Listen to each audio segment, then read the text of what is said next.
You Speaking of taking wisdom from anybody, one of my greatest teachers, I worked in Australia at a potato shop. It was a place that made potatoes. You opened them up and you put toppings on them. It was called Spud Yum. Bar. It's so good. You can get sweet potato, you can get regular potato, you can have it like Asian style, Mexican style. I mean, it was amazing. And one of my favorite teachers was my manager at Spud Bar, who had so much integrity to her job. And now at the time AJ Walbrum. I'm gonna be the greatest yoga instructor of all time. I'm so and she taught me that you can have grace and you can have integrity and respect and honor doing anything in life, and how you show up is everything. And the way that she showed up had such a profound impact on me about how to show up in the world. No excuses, no, like she was selling potatoes for a living.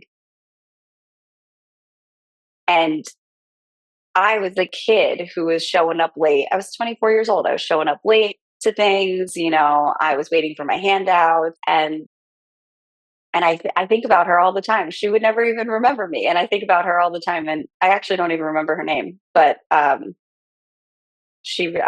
could see her face like perfectly in my mind. She was such a profound teacher. So how you show up. Yeah. Yeah, Yeah.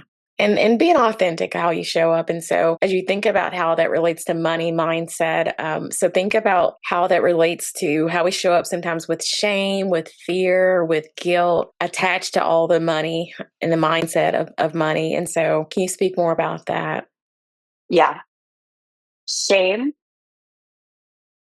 the antidote. So I was thinking about like the antidotes to those emotions. The antidote to shame is acknowledgement. Mm,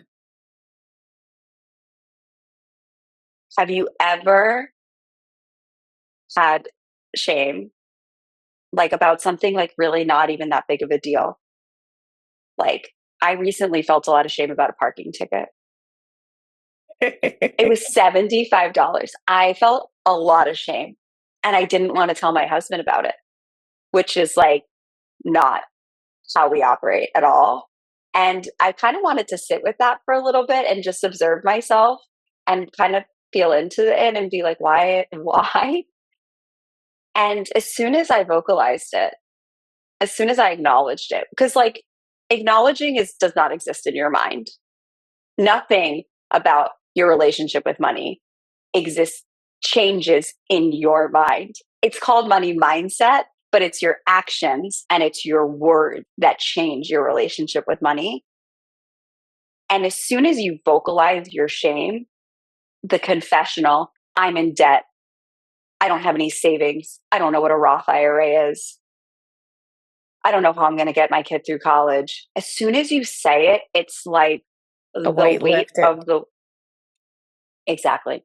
So shame, the antidote to shame is acknowledgement. And a lot of people on our my first call with them, which is our prospective free discovery call, they'll say, I have never told anybody this.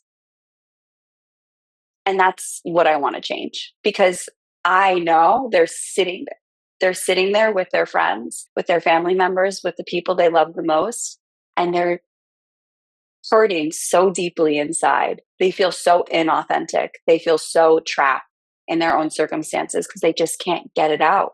And once you get it out and you vocalize it and you're just like, this is it, it eradicates shame. Not immediately, of course. It comes back. It always comes back. It finds ways. You're standing in line at Starbucks, it finds its way back to you.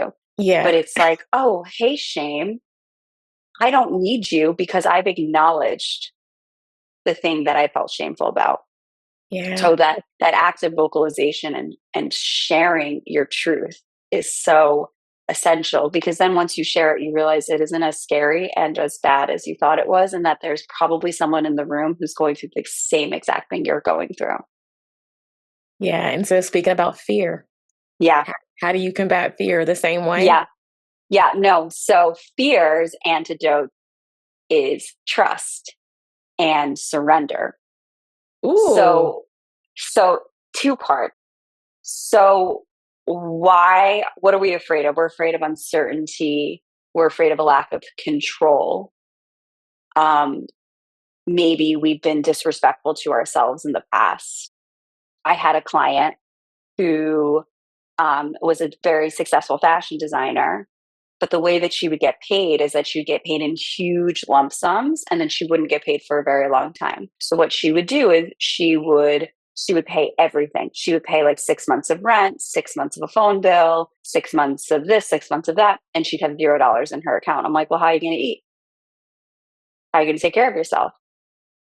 And she's like, well, I can't leave that money in the account.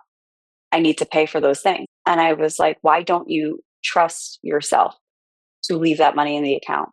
Because she thinks she's like, well, I'm doing the right thing. I'm taking care of the things that require me to live, to pay my rent and to pay my phone bill. But what she's actually doing is telling herself, I don't trust you.